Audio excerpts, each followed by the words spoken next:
Sportland on maailm neile, kes soovivad olla esimesed.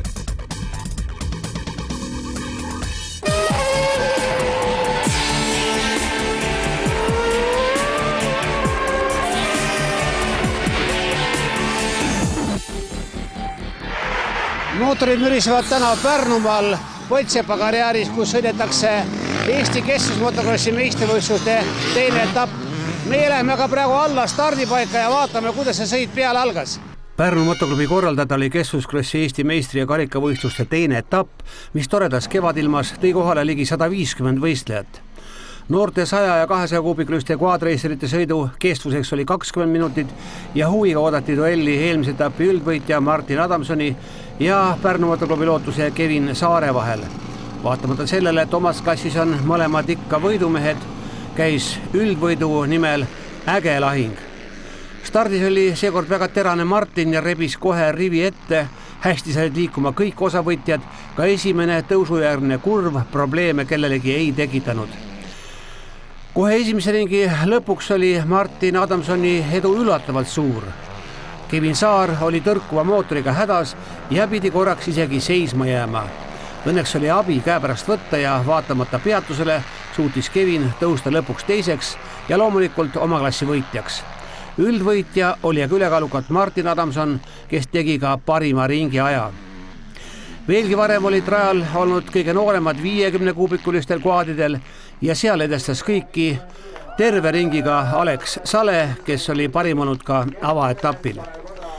Soolotsiklid valmisid minema juba 5 kilomeetri pikkusele ringile, kontrollijaks oli 2 tundi. Vähemalt korra oli vaja ka tankimas käia. Peakohtuniku Marko Saarekese leidsimegi tankimisalast. No hetkel ei ole ühtegi põhjust mitte rahul olemiseks, selles suhtes kõik on väga hästi, ilm on korras, võistlejad on rajal, kõik on väga ilus, olen väga rahul hetkel. Ega siin märg praegu liiga kuskil rajal ei tee? Ei, õnneks meil oli niimoodi, et taevataat andis meile reedel korraliku vihma, kastis raja ära, täna on meie õnneks kuskil tolmu ei ole, suuremad loigud saime niinimetatud elimineeritud, et kõikidest märgedest kohtadest möödasõidu võimalused olemas, ise oled rumal, kui läbi sõidad, et mitte midagi hullu. Rõõmu teeb kindlasti see, et osavõtjate arv on päris korralik. Jah, iga kord või ütleme niimoodi, et alati võiks rohkem olla, aga oleme rahul. Soolotsiklite klass on populaarne ja nii olid esirihas kohad sisse võtnud eliitklassi sõitjad, kus väga arvestatav oli soomlaste dessant, külalistest olid kohal veel ka tugevad lätlased ja nii tuli stardieelseid korraldusi jagada koguni 3 keeles. Harrastussõitjad oli valmis alustama nii-öelda teises laines, et see kõik kenasti ka sujuks, kordas Marko Saareke veel kord stardiprotseduuri üle. Esimene rivi stardib meil esimesena, nii nagu oli Vilaskis, kes Vilaskis ei olnud, see jälgib stardi märguannet, start käib, läheb minema. Teine rivi ootab oma starti, oma koha pealt ei liigu, ehk siis kui esimene rivi on meil mägede taga, teeme teiega kogu stardiprotseduuri uuesti selle koha pealt, kus te asute. Seejärel lubati veel kord mootoreid soojendada, et siis juba vaikuses stardiks keskenduda. Tähelepanu, start! Favoriidid ennast esimesel sirgel üllatada ei lasknud, ka esimene kurv möödus korralikult vaid ühe väikese äpartusega, ees ootas vähemalt 25 kilomeetri pikkust ringi. Stardi teine laine oli juba tunduvalt rahulikum, parimal ringil oli harrastajate klassi tempo umbes minuti võrra aeglasem. Kellel starti ei õnnestunud, see pidi alguses rajal kõvasti vaeva nägema, et oma kohta parandada. Esimese ringi lõpuks oli Martin Liok küll väikese vahe sisse sõitnud, kuid üsna samas tempos jälitsid teda lätlane ja 2 soomlast. 5 oli Kristjan Rätsep ja väga heal 7. kohal sõitis Reijo Engman, 9 oli Toivaniko Pensius, mõlemad meie tuntud enduromehed. Martin Liok hoidis edu, esikümnes oli veel 3 eestlast, samuti 4 soomlast ja 2 lätlast. Kõige tihedamat survet avaldas Martinile soomlane Valteri Salonen. Esimene ring oli palju üllatused võrreldes eelmise aastaga, et see aasta oli natuke rohkem vett kui eelmine aasta oli peal. Et see on allikad all, mis siin on, et suht määred kohad ikka vahepeal. Ja siis ei midagi hullu ei olnudki, et kõik laabus, et Saarjas sain ka alguses kohe sain 3. minema ja siis sain esimese veerandringiga sain juba liidriks ja siis sõitsin vaikselt ja siis hakkas kolmanda ringi hakkasin vaatama, et mingi soomlane hakkab tagant ohustama, et siis oli päris palju pingutada. Väga hästi parandas oma positsiooni Timo Mõts, avaringi lõpetas ta alles 2. 10. Ühtlases rütmis jätkas Toomas Triisa, häid ringiaegu sõitis ka Pärnu motoklubi tulevikumees Maarjo Tõnisoja, kes pidi aga kahjuks katkestama. Koos meestega võitlesid vapralt ka soomlanna ja Pärnu motoklubi sõitja Merilin Lehe, kes jätsid selja taha koguni 30 meest. Tasapisi hakkas vähenema teiseks tõusnud Kristjan Rätsepa kiirus. Kui mees tankima tuli, sai kiiruga küsitud, milles põhjus. Mootorrattaga väike jama, et lisaks bensu tankimisele peab iga kord õli ka juurde valama ja sellega kaotab väga palju aega praegu. Aga olen parima. Oli ka neid, kes boksis eriti ei kiirustanud ning jõudsid ka pöidlahoidjatele lehvitada. Martin Leok tuli tankima suures eduseisus ja kuulis isa Aivarilt, kuhu kadus juba kuklas hinganud soomlane. Toi kallanud bensu jäi seisma. Ma juba vaatasin, et TM ja üle 40 mindi sõitis, et too peab seisma jääma. Jäi ka. Ja vaatasin ka väike paak, kus saanud. Tal oli väike paak peal, ma vaatasin kohe, et seal on midagi mäda. Boksist väljudes oli Martin endiselt kindlal liidri kohal ja lõpuks oli tema ainus, kes 2 tunniga 22 ringi sõitis. Loomulikult kuulus talle ka parim ringiaeg. Selles arvestus oli teine Kristjan Rätsep, kes pingutas kõvasti, et boksis kaotatud tasa teha. Lõpuks püüdis ta teisel kohal sõitnud lätlase küll kinni, aga mööduda enam ei jõudnud. Lausa uskumatu. Mehed olid rajal 2 tundi ning lõpuks jäi 9/1000 sekundiga peale lätlane.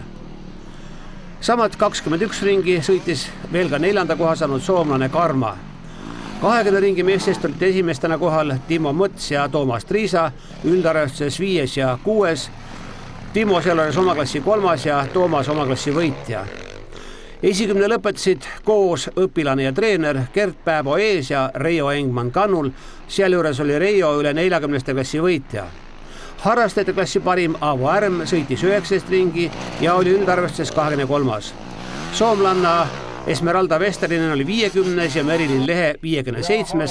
Tulemuse said kirja 76 võistlejat. Martin Leok on nüüd võitnud mõlemad Eesti meistrivõistluste etapid. Võistlus kõige parem trenn, nagu üteldakse, et vahet ei ole, et kas oled trennis või võistlustel, et ei saa ütelda, et see oli hea trenni eest, see oli ikka võistlus, et iga võistlus on ikka võistluse eest ja trenn on trenni eest, et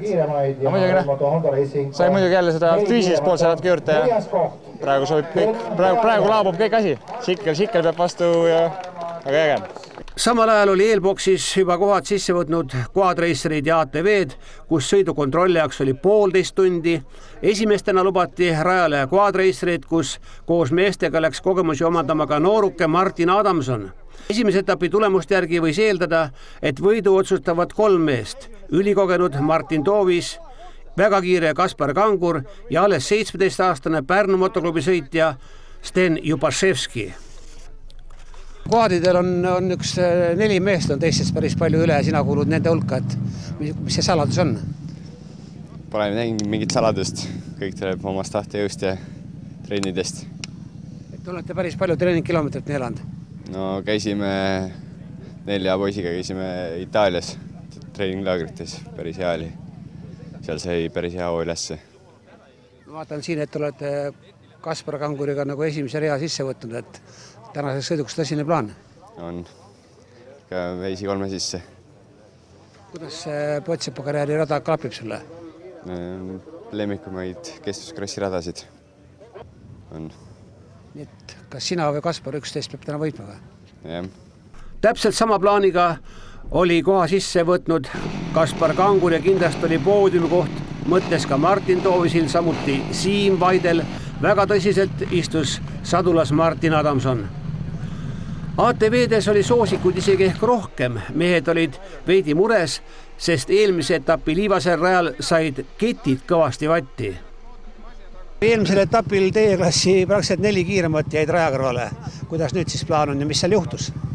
No, mis seal ikka, eelmine etapp oli kiire rada ja eks see pikk sirge küpsetas seal esimestel kiiretel vendadel masinad ära. Rihmad läksid puruks lihtsalt, öörihmad. aga noh, täna võtame natuke vaiksemalt, vaatame. Aga see rada on siin ka päris sportlik? No ikka. Poitsepa rada on alati korralik, lõpuni vastu pidada. Korralik treening. Pärnu motoklubi on õige koha leidnud? Jaa, ikka. Poitsepa rada on alati hea olnud ja Pärnu motoklubil ju on see väga hea rada alati olnud.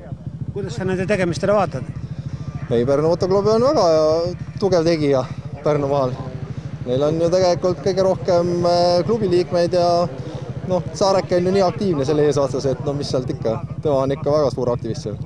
No nüüd sulle soovin aktiivsust siia sõitu. Aitäh! Siis oli aeg suurteks tegudeks. Peakohtuniku otsusel jäeti Kivini järsk tõus mängust seekord välja. Kvaadide stardihetke tabas kõige paremini ära Sten Jupaševski, kes kihutas esimesse kurvi päris turvalise edumaaga. Favoriitidest keegi ei vääratanud, vaid kõige nooremal Martin Adamsonil oli käivitamisega probleeme. See oli ka igati arusaadav, sest noored alustavad ju sõitu töötavate mootoritega. Samas oli tal nüüd veidi rahulikum trajektoori valida ja sitke poiss pidas vastu kogu sõidu. ATVD start õnnestus samuti suurepäraselt ja nii-öelda staadioniringi tegi kõige osavamalt Taavi Raadik. Ühtekokku tuiskas rajal 34 rattalist. Kvaadidel kujunes algul välja 2 tandemit, ees kihutasid Jupaševski Kangur ja nende järel Vaide Toovis. Ülejäänutega oli juba selge vahe sees. Suure grupi oli ka kinni püüdnud Martin Adamson. ATVdel oli liidriks tõusnud Randel Tars, tema järel tulid väiksemate vahedega Taavi Raadik, Rainis Poll ja Alo Linkholm. Kvaadidel tõusis peagi liidriks Kaspar Kangur. Lisaks Jupaševskile oli nüüd juhtgrupis ka Siim Vaide, kes aga kahjuks 5. ringil katkestas. Kogenud Martin Toovis tegi selle kassi kiirema ringi, kuid võidu võttis ikkagi lõpuks Kaspar Kangur. Nemad olid ka 2 meest, kes tegid 15 ringi. 3. koha sai Sten Jupaševski. Väga hea sõidu tegi Martin Adamson, kes tõusis lõpuks 6. kohale. ATVdel ei saanud keegi vastu Randel Tarsile, kes tegi ainsana 14 ringi. Teise koha sai Taavi Raadik ja 3. oli Rainis Poll. Rahvasportlaste klassi parim oli Tanel Veerpalu, kes üldjärjestes oli 7. Keskusklossi Eesti meistrivõistluste 3. etapp sõidetakse järgmisel pühapäeval 6. mail Illuka rajal. Motokrossi Eesti meistrivõistluste avaetapp päev varem laupäeval 5. mail Koseristis ja Rapla kardirajal toimub Eesti kardispordi meistrivõistluste 1. etapp. Just selle autoga sõideti kõige kiirem aeg nelikveoga autode klassis Rapla rahvasprindil ja roolis oli loomulikult Helmet Palm, kellele kuulub ka selle raja rekord. Nüüd aga ülevaade tänasest võistluspäevast. Kõige põnevam oligi konkurents nelikveoga autode klassis, kus kohal oli 15 kiiruse kummardajat. Kõikides klassides kokku käis 3 vooru jooksul rajal üle 80 auto ja see tegi korraldajatele ainult rõõmu. Seda ei uskunudki, et nii palju, isegi ilm ei ole nagu kõige parem, aga osavõtjad on küll. Et rahvasprint on au sees? Jaa. Esimese vooru ajal oli ilm üllatavalt jahe ning niiske, öösel maha jahtunud asfalt kuivas visalt ja valmistas paljudele üllatusi. Favoriidiks oli nelikveode autode klassis kodurajal sõidnud Helmet Palm, kes tavaliselt on ettevaatlik alustaja, seekord pani ka kohe täistuurid peale ning alustas esimese vooru parima ajaga. Palju vaieldud rajatähise riivamine oli ka kaamera silmale nähtav, et aga rajatähis ei liikunud, jäi 10-sekundiline karistus ka saamata. Üks oli selge, Helmet Palm oli kõigis 3 voorus väga kiire ja üheks võtmeks olid kindlasti rehvid ja õige rõhk. 2 ringis peaks olema praegult, aga tundub, et ta on ikkagi kuiva ilma rehvi ja ei taha kuidagi pidada. Pool nii vägisi sõitmine käib, aga sai kuidagi hakkama. Järgmises 2 voorus oli asfalt juba tunduvalt kuivem ja kiirused aina kasvasid. Üks favoriite Rain Rannala leppis seekord 4. kohaga. Alati stabiilselt sõitev Virgo Arge tõestas seda ka Rapla rajal, tasuks etapi 3. koht. Üllatusmeheks oli Mait Pikov, kes võttis 2 parema vooru summas 2. koha. Seejuures 3. voorus üllatas ta isegi Helmet Palmi, kes stardi eel veidi kõhkles rehvi valikus. Kas vaatasid teiste poiste aegu ka, kellega nagu peaks nüüd tähelepanu peale jätma? No ma usun, Virgo ongi, kõik on siin, ei ole siin eraldi vaadata, seal on neid, kes sõidavad, need on kõik tugevad. 2 kiiremat aega tagasid Helmet Palmile ülekaaluka etapivõidu. Ühe sillaveoga autodest oli väga tihe seis üle 1600 kuubiklüste klassis. Võidu napsas lõpuks BMW sõitnud Andrek Põllumäe, teise koha sai N. Sups Hondal ja 3. oli Konstantin Vedenikov samuti BMW-l. Väiksemas klassis valitsesid taas kord Hondad, võttes koguni 10 kõrgemat kohta. Juba 2 vooruga tagas endale etapivõidu Argo Kästik, teine oli Rait Kirs ja 3. Karel Tölp. 5 naisvõistleja konkurentsis tagas 2 viimase vooruga kindla võidu Sirje Potissepp, teine oli Margit Mäekivi ja 3. Marin Aarn. Head autovalitsemist näitas noorteklassi ülekaalukas võitja Sander Siniorg. Teise koha sai Martin Volver ja 3. oli Karl Tarrend. SU klassi võit oli perekond Kruusmaa omavaheline asi. Esmakordselt sai võidu poeg Madis Kruusmaa, isa Kalle läks samuti võidu peale välja, pingutas aga veidi üle. Päästis aga otsustava vooruga endale siiski teise koha. Rainis Kallas leppis seekord 3. kohaga. Mosse liigas läks alles lõpus hoogu, algul tagasihoidlikult sõitud Ago Eller, tasuks etapivõit, teine oli kokkuvõttes Argo Nurs ja 3. Heigo Tinno. Tänaseks kõik, aitäh vaatamast, mootorite maailmas kohtume taas järgmisel pühapäeval. Seniks kõike head!